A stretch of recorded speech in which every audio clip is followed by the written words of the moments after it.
ಡಿ.ಕೆ. ಶಿವಕುಮಾರ್ ಅವರು ಸಹಜವಾಗಿ ಪೂಜೆ ಮಾಡಿದ್ರು. ಪೂಜೆ ಮಾಡಿದ ನಂತರ ಹಾಸನಾಂಬೆಯ ಬಲಗಡೆಯಿಂದ ಹೂವು ಒಂದ್ ಕಡೆ ನೀಡಿಬಿಟ್ಟಿದ್ದಾರೆ.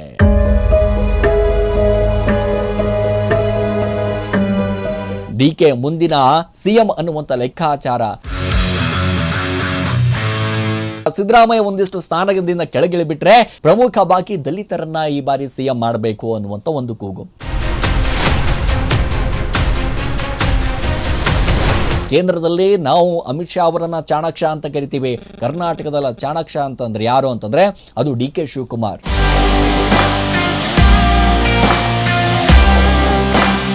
ಹಾಯ್ ನಮಸ್ಕಾರ. ರೆಬಲ್ ಟಿವಿಯ ವಿಶೇಷ ಕಾರ್ಯಕ್ರಮಕ್ಕೆ ಸ್ವಾಗತ. ನಾನು ಸಿರಾಜ್ ಪಾಲಿಕಾ. ರಾಜ್ಯದಲ್ಲಿ ನಾವು ಗಮನಿಸ್ತಾ ಇದ್ದೀವಿ, ಅದರಲ್ಲೂ ಕೂಡ ಪ್ರಮುಖವಾಗಿ ಕಾಂಗ್ರೆಸ್ನಲ್ಲಿ ನಾಯಕತ್ವ ಬದಲಾವಣೆ ಚರ್ಚೆ ಮುನ್ನೆಲೆಗೆ ಬಂದಿದೆ. ಮತ್ತೊಂದೆಡೆ ಮಂಗಳವಾರ ಒಂದು ಕಡೆ ಡಿ.ಸಿ.ಎಂ. ಡಿ.ಕೆ. ಶಿವಕುಮಾರ್ ಅವರು ಹಾಸನಾಂಬ ಕ್ಷೇತ್ರಕ್ಕೆ ಒಂದು ಕಡೆ ಭೇಟಿಯನ್ನು ಕೊಟ್ಟು ಹಾಸನಾಂಬೆಯನ್ನ ದರ್ಶನ ಪಡೆದಿದ್ದಾರೆ. ದೇವಿಯ ದರ್ಶನ ಪಡ್ತಾ ಇದ್ದ ಹಾಗೆ ಸಾಕಷ್ಟು ಚರ್ಚೆಗೆ ಗ್ರಾಸ ಆಗಿರುವಂಥದ್ದು ಏನಪ್ಪಾ ಅಂತಂದ್ರೆ ಡಿ.ಕೆ. ಶಿವಕುಮಾರ್ ಅವರು ಸಹಜವಾಗಿ ಪೂಜೆ ಮಾಡಿದ್ರು. ಪೂಜೆ ಮಾಡಿದ ನಂತರ ಹಾಸನಾಂಬೆಯ ಬಲಗಡೆಯಿಂದ ಹೂವು ಒಂದು ಕಡೆ ನೀಡಿಬಿಟ್ಟಿದ್ದಾರೆ. ನೋಡಿ, ಎರಡೆರಡು ಬಾರಿ ಹಾಸನಾಂಬೆ ದೇವಿ ಮೇಲಿಂದ ಬಲಗಡೆಯಿಂದ ಹೂ ಬಿದ್ದಿರುವುದು ಚರ್ಚೆಗೆ ಕಾರಣ ಆಗಿಬಿಟ್ಟಿದೆ. ಯಾಕಂದ್ರೆ ನಾವು ಗಮನಿಸ್ತಾ ಇದ್ದೀವಿ, ರಾಜ್ಯದಲ್ಲಿ ಸಿಎಂ ಬದಲಾವಣೆ ಅಷ್ಟರದಲ್ಲಿ ಈಗ ತಾಯಿ ಆಶೀರ್ವಾದ ಮಾಡಿಬಿಟ್ಟಿದ್ದಾಳೆ. ಡಿ.ಕೆ. ಶಿವಕುಮಾರ್ ಅವರಿಗೆ ತಾಯಿ ಆಶೀರ್ವಾದ ಮಾಡಿದ್ದಾರೆ ಅನ್ನುವಂಥದ್ದು ಸಹಜವಾಗಿ ಸಾಮಾಜಿಕ ಜಾಲತಾಣದಲ್ಲಿ ರಾಜಕೀಯ ವಲಯದಲ್ಲಿ ಓಡಾಡ್ತಾ ಇದೆ. ಯಾಕೆ ಅಂತಂದರೆ ಮುಖ್ಯಮಂತ್ರಿ ಆಗಬೇಕಾದಂಥ ಪ್ರತಿಯೊಬ್ಬ ನಾಯಕರು ಕೂಡ ನಾವು ಗಮನಿಸಬೇಕಾಗಿರುವಂಥದ್ದು ಏನಪ್ಪ ಅಂತಂದರೆ, ರಾಜ್ಯದಲ್ಲಿ ಯಾವೊಬ್ಬ ರಾಜಕೀಯ ನಾಯಕ ಒಂದು ಕಡೆ ರಾಜಕೀಯಕ್ಕೆ ಎಂಟ್ರಿ ಕೊಡ್ತಾನೆ ಅಂತಂದಾಗ ಒಂದು ಆಸೆ ಇರುತ್ತೆ. ಏನಪ್ಪ, ನಾನು ಕೂಡ ಶಾಸಕನಾಗಬೇಕು, ಸಚಿವನಾಗಬೇಕು, ಈ ಕ್ಷೇತ್ರದ ಅಭಿವೃದ್ಧಿಯನ್ನು ಮಾಡಬೇಕು, ಅದನ್ನು ಹೊರತುಪಡಿಸಿ ರಾಜ್ಯದ ಮುಖ್ಯಮಂತ್ರಿ ಆಗಬೇಕು ಅನ್ನುವಂಥದ್ದು ಸಾಕಷ್ಟು ಜನರ ಆಸೆ, ಆಕಾಂಕ್ಷೆ. ಯಾಕಂದರೆ ಆ ವೈಭೋಗವನ್ನು, ರಾಜ್ಯ ಭಾರವನ್ನು, ರಾಜ್ಯವನ್ನು ನಾವು ಹೆಂಗೆ ಆಳಬೇಕು, ರಾಜ್ಯವನ್ನು ಯಾವ ರೀತಿಯಾಗಿ ಮುನ್ನಡೆಸಬೇಕು, ರಾಜ್ಯದ ಮುಖ್ಯಮಂತ್ರಿಯಾಗಿ ಆ ಅಧಿಕಾರ ಯಾವ ರೀತಿ ಆಗಿರುತ್ತೆ ಅನುಭವಿಸಬೇಕು ಅನ್ನುವಂಥದ್ದು ಪ್ರತಿಯೊಬ್ಬ ರಾಜಕಾರಣಿಯ ಅದು ಮನಸ್ಸಿನ ಒಂದು ಮಾತಾಗಿರುತ್ತೆ. ನಾವು ಕೂಡ ಅನ್ಕೋತೀವಿ ಡಿ.ಸಿ.ಎಂ. ಡಿ.ಕೆ. ಶಿವಕುಮಾರ್ ಅವರು ಸಿಎಂ ಆಗಬೇಕು, ಡಿ.ಸಿ.ಎಂ. ಡಿ.ಕೆ. ಶಿವಕುಮಾರ್ ಸಿಎಂ ಆಗಬೇಕು ಅಂತ. ಅವರ ಬೆಂಬಲಿಗರು ಪ್ರತಿ ಬಾರಿಯೂ ಕೂಡ ಚುನಾವಣೆ ಬಂದಂಥ ಸಂದರ್ಭದಲ್ಲಿ ಎಲ್ಲಿ ಹೋದರೂ ಕೂಡ, ಎಲ್ಲಿ ಬಂದರೂ ಕೂಡ ಡಿ.ಸಿ.ಎಂ. ಡಿ.ಕೆ. ಶಿವಕುಮಾರ್ ಅವರು ಸಿಎಂ ಆಗಬೇಕ್ರಿ, ಡಿ.ಸಿ.ಎಂ. ಡಿ.ಕೆ. ಶಿವಕುಮಾರ್ ಅವರು ಸಿಎಂ ಆಗಬೇಕು. ಯಾಕೆ ಅಂತಂದರೆ ಅವರು ಪಕ್ಷ ಕಟ್ಟುವಂಥ ಲೆಕ್ಕ ನೋಡಿದಾಗ ಅವ್ರಿಗೆ ತಾಕತ್ತಿದೆ, ಒಂದು ಪಕ್ಷವನ್ನು ಕಟ್ಟುವಂಥ ತಾಕತ್ತಿದೆ. ಗ್ರಾಮೀಣ ಮಟ್ಟದಿಂದ, ಹೋಬಳಿ ಮಟ್ಟದಿಂದ, ತಾಲೂಕು ಮಟ್ಟದಿಂದ ಕಾರ್ಯಕರ್ತರನ್ನು ಒಗ್ಗೂಡಿಸುವಂಥ ತಾಕತ್ತಿದೆ, ಒಂದು ಹೊಸ ಪಕ್ಷ ಕಟ್ಟುವಂಥ ತಾಕತ್ತಿದೆ. ಅಂಥ ವ್ಯಕ್ತಿ ಯಾಕ್ರಿ ಸಿಎಂ ಆಗಬಾರ್ದು ಅಂತ ಡಿ.ಕೆ. ಶಿವಣ್ಣದವರು ಎಲ್ಲರೂ ಕೂಡ ಮಾತಾಡ್ಕೊಳ್ತಾ ಇರುವಂಥದ್ದು. ಮತ್ತೊಂದು ಕಡೆ ಈ ರಾಜ್ಯದಲ್ಲಿ ಅಧಿಕಾರಕ್ಕೆ ಬಂದಂಥ ಸಂದರ್ಭದಲ್ಲಿ, ಬಹುಮತದಿಂದ ಅಧಿಕಾರಕ್ಕೆ ಬಂದಂಥ ಸಂದರ್ಭದಲ್ಲಿ ಕಾಂಗ್ರೆಸ್ ಪಕ್ಷಕ್ಕೆ ಮೊದಲನೇದಾಗಿ ಗಂಟಾಂತರ ಆರಂಭ ಆಗಿದೆ. ಎಲ್ಲಿ ಅಂತಂದರೆ ಯಾರು ಸಿಎಂ ಆಗಬೇಕು ಅಂತ. ಆ ಸಿಎಂ ಸ್ಥಾನವನ್ನು ಪಡೆದುಕೊಳ್ಬೇಕನ್ನುವಂಥ ನಿಟ್ಟಿನಲ್ಲಿ ಈ ಕಡೆ ಸಿದ್ದರಾಮಯ್ಯನವರಾಗಿರ್ಬೋದು, ಆ ಕಡೆ ಡಿ.ಕೆ. ಶಿ ಆಗಿರ್ಬೋದು, ಎರಡೂ ಕೂಡ ಒಂದು ಕಡೆ ಟಗರು, ಮತ್ತೊಂದು ಕಡೆ ಬಂಡೆ. ಈ ಎರಡೂ ಬಂಡೆಗಳು ಹೆಂಗಾಗೋಗ್ಬಿಟ್ಟಿತ್ತು ಅಂತಂದರೆ ರಾಜ್ಯದಲ್ಲಿ ಇವರು ಅಧಿಕಾರ ಮಾಡ್ತಾರಾ ಇಲ್ವಾ ಅನ್ನುವಂಥದ್ದು, ಬರೀ ಇಲ್ಲಿ ಸಿಎಂ ಸ್ಥಾನಕ್ಕಾಗಿ ಕಿತ್ತಾಡ್ತಾರಾ ಅನ್ನುವಂಥದ್ದು. ಆದರೆ ಅದೆಲ್ಲವೂ ಕೂಡ ಬೆಳವಣಿಗೆ ಆದ ನಂತರ ಹೈಕಮಾಂಡ್ ಮಟ್ಟದಲ್ಲಿ ಒಂದು ಕಡೆ ಚರ್ಚೆ ಆಗುತ್ತೆ. ನೋಡ್ರಪ್ಪ, ಹಿಂಗಾದರೆ ಸರಿ ಹೋಗೋದಿಲ್ಲ, ಇದು ಏನು ಮಾಡಬೇಕು ಅಂತಂದರೆ 2.5 ವರ್ಷಗಳ ಕಾಲ ನೀವಾಗಿರಿ, 2.5 ವರ್ಷಗಳ ಕಾಲ ಸಿ ಎಂ ಅವರು ಸಿದ್ದರಾಮಯ್ಯ ಆಗ್ತಾರೆ, ಮತ್ತೊಂದು ಕಡೆ ಡಿ.ಕೆ. ಶಿ ಆಗ್ತಾರೆ. ಹಾಗಾಗಿ 50-50 ಸೂತ್ರ ಅಂತಾರೆ ರಾಜಕೀಯ ವ್ಯಕ್ತಿಯಲ್ಲಿ. 50-50 ಸೂತ್ರವನ್ನು ನೀವು ಮಾಡ್ಕೊಂಬಿಡಿ. ರಾಜ್ಯದಲ್ಲಿ ನೀವು ಅಧಿಕಾರಕ್ಕೆ ಬಂದಿದ್ದೀರಾ, ಬಹುಮತ ಪಡೆದುಕೊಂಡು ಬಂದಿದ್ದೀರಾ, ಜನ ಆಶೀರ್ವಾದ ಮಾಡಿದ್ದಾರೆ, ಕಾಂಗ್ರೆಸ್ ಪಕ್ಷಕ್ಕೆ ಆಶೀರ್ವಾದ ಮಾಡಿದ್ದಾರೆ. ಹಾಗಾಗಿ ನೀವು ಗ್ಯಾರಂಟಿಗಳನ್ನು ಕೊಡುವ ಮೂಲಕ ಜನರ ವಿಶ್ವಾಸವನ್ನು ತೆಗೆದುಕೊಳ್ಳಿ. 2028ರ ಚುನಾವಣೆಯಲ್ಲೂ ಕೂಡ ನೀವೇ ಗೆಲ್ಲಿ ಅನ್ನುವಂಥ ನಿಟ್ಟಿನಲ್ಲೂ ಹೈಕಮಾಂಡ್ ಒಂದು ಕಡೆ ಆಶೀರ್ವಾದವನ್ನು ಮಾಡ್ತಾರೆ. ಇವೆಲ್ಲ ಬೆಳವಣಿಗೆ ನಂತರ ನಿನ್ನೆಯೂ ಕೂಡ ನಾವು ಗಮನಿಸಿದ್ವಿ, ಡಿನ್ನರ್ ಮೀಟಿಂಗ್ ವಿಚಾರಕ್ಕೆ ಸಂಬಂಧಪಟ್ಟ ಹಾಗೆ ಎಲ್ಲ ಸಚಿವರ ಜೊತೆ ಒಂದು ಕಡೆ ಡಿ.ಸಿ.ಎಂ. ಡಿ.ಕೆ. ಶಿವಕುಮಾರ್, ಮತ್ತೊಂದು ಕಡೆ ಸಿಎಂ ಅವರು ಔತಣಕೂಟ ಕರೆದಿದ್ರು. ಅಲ್ಲಿ ಡಿ.ಕೆ. ಶಿ ಬಂದರು, ಹೋಗ್ಬಿಟ್ರು. ಆದರೆ ಆಟಕ್ಕುಂಟು ಲೆಕ್ಕಕ್ಕಿಲ್ಲ ಅನ್ನುವಂಥ ಲೆಕ್ಕಾಚಾರದಲ್ಲಿ ಬಂದರು, ಹೋದರು. ಆದರೆ ಸಿಎಂ ಅವರು ಪ್ರತ್ಯೇಕವಾದಂಥ ಮೀಟಿಂಗ್ ಮಾಡಿದ್ರಲ್ಲ, ಇಲ್ಲಿ ನಾಯಕರ ಬೆಂಬಲ ಬೇಕು, ಸಚಿವರ ಬೆಂಬಲ ಬೇಕು, ಅವ್ರ ಬೆಂಬಲ ಬೇಕು, ಇವ್ರ ಬೆಂಬಲ ಬೇಕು ಅನ್ನುವಂಥ ಲೆಕ್ಕಾಚಾರದಲ್ಲಿ ಓಡಾಡುವಂಥ ರಾಜಕಾರಣಿಗಳು ಪ್ರಮುಖವಾಗಿ ಗಮನಿಸಬೇಕಾಗಿರುವಂಥದ್ದು ಏನಪ್ಪ ಅಂತಂದರೆ, ಯಾರ ಬೆಂಬಲ ಅಲ್ರಿ, ಹೈಕಮಾಂಡ್ ಬೆಂಬಲ ಬೇಕು. ಇದು ನಾನು ಹೇಳ್ತಾ ಇರೋದಲ್ಲ, ಸ್ವತಃ CM DK ಶಿವಕುಮಾರ್ ಅವರೇ ಹೇಳಿಬಿಟ್ಟಿದ್ರು. ಏನಂತ, ಸಚಿವರ ಬೆಂಬಲ ಇದೆ, ಶಾಸಕರ ಬೆಂಬಲ ಇದೆ, ನಮಗೆ ಅಷ್ಟು ನಾಯಕರ ಬೆಂಬಲ ಇದೆ, ಅದ್ಯಾವುದೂ ಕೂಡ ಇಲ್ಲಿ ಉಪಯೋಗ ಬರೋದಿಲ್ಲ ಸ್ವಾಮಿ. ನಮಗೆ ಬೇಕಾಗಿರುವಂಥದ್ದು ಹೈಕಮಾಂಡ್ ಆಶೀರ್ವಾದ, ಹೈಕಮಾಂಡ್ನ ಶ್ರೀರಕ್ಷೆ, ಅದು CM DK ಶಿವಕುಮಾರ್ ಅವರಿಗೆ ತುಂಬ ಇದೆ. ಸೊ ಹಾಗಾಗಿ ಅವೆಲ್ಲವೂ ಕೂಡ ಬೆಳವಣಿಗೆ ನಡೀತಾ ಇದೆ, ನಾವು ಕೂಡ ಗಮನಿಸ್ತಾ ಇದ್ದೀವಿ. ಡಿನ್ನರ್ ಮೀಟಿಂಗ್ ವಿಚಾರದಲ್ಲಿ ಯಾವುದೇ ಕಾರಣಕ್ಕೂ ನಾನು ಕೂಡ CM ಸ್ಥಾನವನ್ನು ಬಿಟ್ಟು ಕೊಡಬಾರ್ದು ಅನ್ನುವಂಥ ನಿಟ್ಟಿನಲ್ಲಿ ಯಾವಾಗ ಸಿದ್ದರಾಮಯ್ಯನವರು ಟಗರು ಕೂತ್ಬಿಟ್ಟಿದ್ದಾರೋ ಅಲ್ಲಿ ಒಂದು ಕಡೆ ಬಿಟ್ಕೊಡುವಂಥ ಕಾಣಿಸುವಂಥ ಲೆಕ್ಕಾಚಾರ ಇಲ್ಲ. ಇನ್ನು 2.5 ವರ್ಷಗಳಾದ ನಂತರ ನಾನು CM ಆಗಬೇಕು ಅಂತ CM ಎಲ್ಲಿ ಹೋದಲ್ಲೂ ಕೂಡ ಬಂದಲ್ಲೂ ಕೂಡ ಒಂದಿಷ್ಟು ತಮ್ಮ ಅಭಿಪ್ರಾಯವನ್ನು, ಆದರೆ ಮನಸ್ಸಿನ ಮಾತು ಯಾರಾದರೂ ಕೂಡ ಹೇಳ್ಕೊಳ್ಳೋಕ್ಕಾಗೋದಿಲ್ಲ. ಆದರೂ ಕೂಡ ಅವರ ಆಪ್ತರು, ಅವರ ಅಭಿಮಾನಿಗಳು ಹೇಳ್ತಿರ್ತಾರೆ, ನಮ್ಮ ಸಾಹೇಬರು DK ಸಾಹೇಬರು ಒಂದು ಕಡೆ CM ಆಗಬೇಕ್ರಿ, ಅವರಿಗೂ ಕೂಡ ಒಂದು ಚಾನ್ಸನ್ನು ಕೊಡಬೇಕು.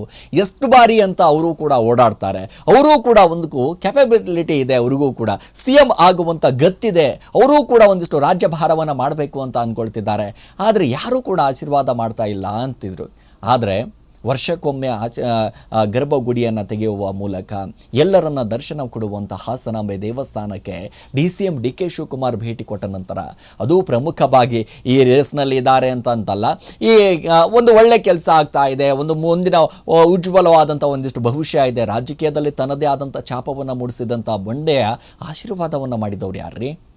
ತಾಯಿ ಹಾಸನಾಂಬೆ ಆಶೀರ್ವಾದ ಮಾಡಿದ್ದಾರೆ. ನೋಡಿ, ಒಂದು ಕಡೆ ಹಾಸನಾಂಬೆ ಬಲಗಡೆಯಿಂದ ಹೂಗಳನ್ನು ನೀಡಿದ್ದಾಳಂತೆ.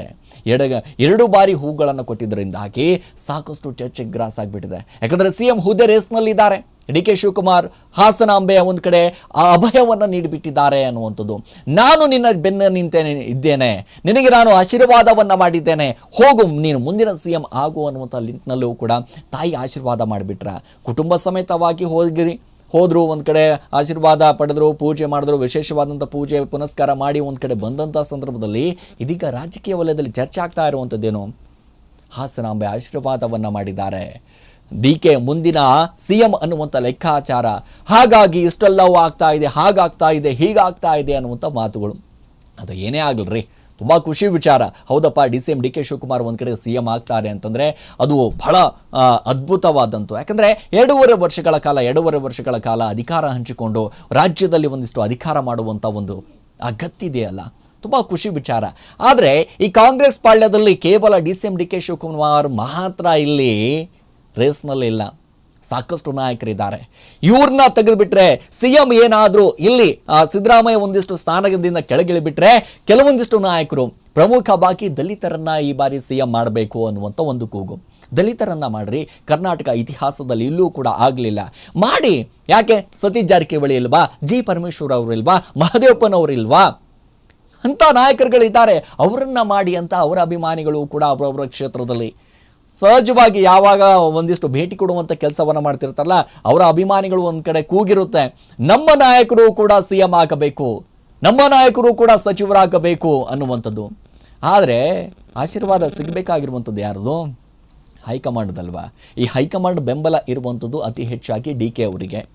ಇಲ್ಲಿ ಶಾಸಕರ ಸಚಿವರ ಬೆಂಬಲ ಇರುವಂಥದ್ದು ಯಾರಿಗೆ? ಸಿದ್ದರಾಮಯ್ಯನವರಿಗೆ. ಅಹಿಂದ ನಾಯಕ ಅಂದ್ಕೊಂಡು ಒಂದು ಕಡೆ ತನ್ನದೇ ಆದಂಥ ಸ್ಟ್ರಾಟರ್ಜಿ, ತನ್ನದೇ ಆದಂಥ ತಂತ್ರಗಾರಿಕೆ, ಯಾವ ರೀತಿಯಾಗಿ ರಾಜ್ಯವನ್ನು ನಡೆಸಬೇಕು ಅನ್ನುವಂಥದ್ದು ಗೊತ್ತಿರೋದು ಇಲ್ಲಿ ಸಿದ್ದರಾಮಯ್ಯನವರಿಗೆ. ಇನ್ನು ರಾಜ್ಯದಲ್ಲಿ ಯಾವ ರೀತಿಯಾಗಿ ಪಕ್ಷವನ್ನು ಅಧಿಕಾರಕ್ಕೆ ತರಬೇಕು, ಪಕ್ಷವನ್ನು ಯಾವ ರೀತಿಯಾಗಿ ಒಗ್ಗೂಡಿಸಬೇಕು, ಕಾರ್ಯಕರ್ತರನ್ನ ಯಾವ ರೀತಿಯಾಗಿ ಒಗ್ಗೂಡಿಸಬೇಕು, ಯಾವ ಕ್ಷೇತ್ರದಲ್ಲಿ ತನ್ನ ಪಕ್ಷವನ್ನು ಅಧಿಕಾರಕ್ಕೆ ಹಿಂಗೆ ತರಬೇಕು ಅನ್ನುವಂಥದ್ದು ತಂತ್ರಗಾರಿಕೆ, ಚಾಣಾಕ್ಷತನ. ಅದೂ ಕೂಡ ಕೇಂದ್ರದಲ್ಲಿ ನಾವು ಅಮಿತ್ ಶಾ ಅವರನ್ನು ಚಾಣಾಕ್ಷ ಅಂತ ಕರಿತೀವಿ, ಕರ್ನಾಟಕದಲ್ಲ ಚಾಣಾಕ್ಷ ಅಂತಂದರೆ ಯಾರು ಅಂತಂದರೆ ಅದು DK ಶಿವಕುಮಾರ್. ಅವ್ರು ಯಾಕಾಗಬಾರ್ದು ಅನ್ನುವಂಥದ್ದು ಒಂದು ಚರ್ಚೆ. ಒಂದಿಷ್ಟು ವರ್ಗಗಳು ಸಹಜವಾಗಿ ಇದೀಗ ಮಾತಾಡ್ಕೊಳ್ತಾ ಇದ್ದಾರೆ. ಎಲ್ಲಿ ಮಾತಾಡ್ಬಿಟ್ರೆ ನೋಡಿ, ಪ್ರಮುಖವಾಗಿ ಕಾಂಗ್ರೆಸ್ ಪಕ್ಷದಲ್ಲಿ ಹಿಂಗಿದೆ ಅಂತಂದರೆ, ಯಾರ ಪರವಾಗಿ ಯಾರ ವಿರುದ್ಧವಾಗಿ ಮಾತಾಡಿದ್ರೂ ಕೂಡ ಅವರಿಗೆ ಗೇಟ್ ಪಾಸ್ ಕೊಡುವಂಥ ಕೆಲಸ ಆಗ್ತಾ ಇದೆ. ಪ್ರಮುಖವಾಗಿ ಮೊನ್ನೆ ತಾನೇ ರಾಜಣ್ಣ ಅವರ ವಿಚಾರಕ್ಕೆ ಸಂಬಂಧಪಟ್ಟ ಹಾಗೆ ಕೂಡ ನೋಡಿದ್ವಿ. ಹಾಗಾಗಿ ರಾಜ್ಯದಲ್ಲಿ ಯಾರು CM ಆಗಬೇಕು, ಯಾರು ಮುಖ್ಯಮಂತ್ರಿ ಆಗಬೇಕು, ಯಾರಿಗೆ ಸಚಿವ ಸ್ಥಾನ ಸಿಗಬೇಕು, ಯಾರು ಇಲ್ಲಿ ಗೆದ್ದು ಬರಬೇಕು, ಯಾರು ಬೀಗಬೇಕು, ಯಾರು ಸರ್ಕಾರವನ್ನು ನಡೆಸಬೇಕು ಅನ್ನುವಂಥ ನಿಟ್ಟಿನಲ್ಲೂ ಕೂಡ ಇದ್ದಂದಾಗ ಹೈಕಮಾಂಡ್ ನಿರ್ಣಯ ತೆಗೆದುಕೊಳ್ಳುತ್ತೆ. ಜನ ನಿರ್ಣಯವನ್ನು ಮಾಡ್ತಾರೆ. ಈ ಭಾಗದಲ್ಲಿ ಇದೇ ನಾಯಕರು ಆಯ್ಕೆ ಆಗಬೇಕು, ಈ ಭಾಗದಲ್ಲಿ ಇವರೇ ಗೆದ್ದು ಬರಬೇಕು ಅನ್ನುವಂಥದ್ದು ಮತದಾರರ ಪ್ರಭುಗಳ ಕೈಯಲ್ಲಿರುತ್ತೆ. ಅದಾದ ನಂತರ ಗೆದ್ದ ನಂತರ ಮುಖ್ಯಮಂತ್ರಿ ಯಾರಾಗಬೇಕು ಅಂತ ಹೈಕಮಾಂಡ್ ನಿರ್ಧಾರ ಮಾಡುತ್ತೆ. ಈಗ DK ಶಿವಕುಮಾರ್ ಅವರಿಗೆ ಹಾಗಾದರೆ ಆಶೀರ್ವಾದ ಸಿಕ್ಕಿದೆ, ಒಂದು ಕಡೆ ತಾಯಿ ಆಶೀರ್ವಾದ ಮಾಡಿದ್ದಾರೆ ಅಂತಂದಾಗ ಎಲ್ಲವೂ ಕೂಡ ಸಿಗುತ್ತಾ? ಹಾಗಾದರೆ DK ಶಿವಕುಮಾರ್ CM ಪಟ್ಟಕ್ಕೆ ಏರ್ತಾರಾ?